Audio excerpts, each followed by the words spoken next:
Belonging First, Equity, Diversity, and Inclusion Essentials course for the mining industry. How does belonging affect the talent pipeline? Presented by Andrea Carter in support of Women in Mining Canada's initiative to educate, elevate, and empower. Hi, I'm Andrea Carter. In the last video, you learned why belonging is essential for equity, diversity, and inclusion, and critical concepts that might be affecting your initiatives and the ability for people to feel belonging in your organization and workplace. In this video, you'll learn how behavioral neuroscience explains diversity blindness, the elements that predict whether talent stays or leaves an organization, and how to pertain to the mining industry growth. Filstad et al. 2018 and Trawalter et al. 2021. First, it's important to understand that there are three different terms that are important here. The first is diversity as variation. So this is the presence of different types of people from a wide range of intersections of identity, offering different perspectives and experiences. When subject matter experts talk about diversity in the context of diversity, equity, and inclusion, this is the meaning they are referring to. If you recall from video 2, I shared with you how many intersections of identity come together and converge into who a person identifies as well as how they identify within the workplace. While diversity and diverse perspectives are meant to support organizational growth, innovation, and provide a competitive advantage, most organizations have not learned how to leverage diversity as a variation. Now, while the reason for that is complex, it is anchored in a very simple principle. While Canadians are taught that multiculturalism is good and that racism and prejudice is bad, a binary perspective of good and bad is created. The human brain not only needs to belong, it also only recognizes what it has experienced. So what it has experienced is good. What it hasn't experienced is almost bad. So when something has been experienced, it's either good, or it might be more accurate to say it's easy because the nerve impulses have run that route before within the brain. If there isn't an experience or a context to relate to, it feels hard and can also be noted as bad. So when people with various intersections of identity experience an environment, they do so through the lens that they have context for. The brain tries to simplify and recognize based only on the context it has experienced. This is why in complex and challenging situations, people who do not have context think they understand and presume something that doesn't quite fit or represent what another person is thinking, feeling, or experiencing. This is why communication can become so challenging, especially within the organizational design. When it comes to diversity, equity, and inclusion, history shows that white people do not talk about race and ethnicity predominantly because they have not had the experience of oppression in the same ways that other diverse people have. When diversity of perspective comes into play, alongside diversity as variation, the lack of experience, vocabulary, and context is what makes it difficult and hard. In order to progress forward, though, gaining experience, vocabulary, context, and understanding is imperative.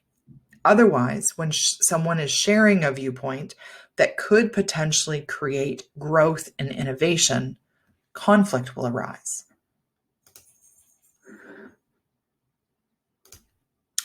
Diversity blindness is the inability to hear, see, recognize, or contextualize differences and their value due to a lack of language, wording, context, and perspective. We must not confuse diversity blindness with racism or prejudice. Diversity blindness is simply the inability for a person to see their own blind spots and potential opportunity for growth due to a fixed mindset. Many realize that diversity is what separates people from meaningful action and incredible advancement. However, to open this door, the brain has to have context, which means leaders and people in positions of power need to spend time learning the language and context so that they do not assume something they do not understand.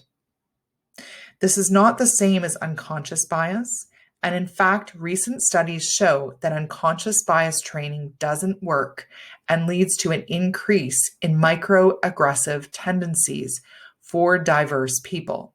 Dobbin and Kalev, 2021.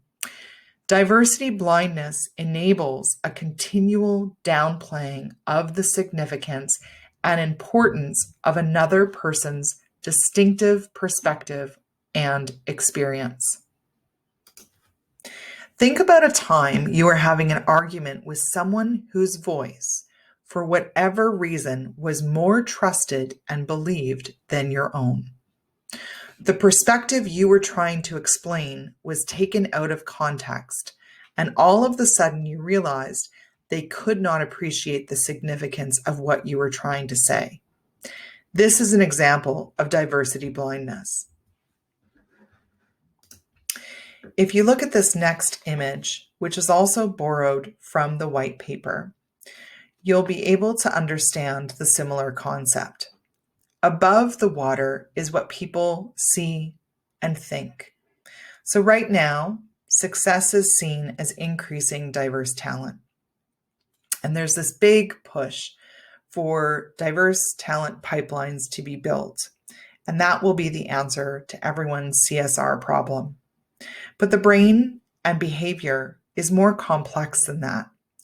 Research shows that when diverse talent is onboarded and they are not included, and they do not feel that the organization understands them or recognizes their value, they will not stay. Hoffman and Palmer, 2021.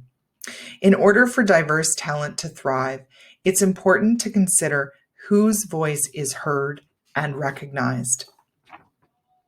The brain, when looking at a rainbow, relies on mental concepts to see the discrete stripes of color that do not actually exist in nature. Why does the brain register stripes if they do not exist? Because of categorical perception. Categorical perception is the process that the brain uses to downplay variations of color, magnifying the differences between color categories and causing the perception of bands of color to exist. The same process happens with language. So speech is a continual stream of sound, but the brain picks out discrete words for relevance and meaning, often only hearing words that you have heard before. The words someone hears, the colors someone sees, the smells that produce memories and transport people to another place and time through their imagination are all represented by concepts in the brain. Without learned concepts provided through experience and learning, and then filed for context, one would be experientially blind.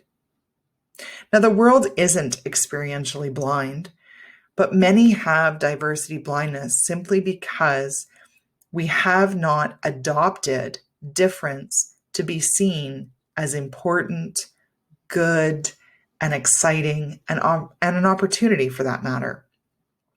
When we don't have vocabulary, context, relevance, and language to fully connect, we actually create more of a disconnect between ourselves and the people we want to connect with. If you want to create a belonging first culture, it's everyone's responsibility to learn, dialogue, gain vocabulary, and have the experience of talking about real issues like racism, prejudice, sexism, heterosexism, the hard stuff.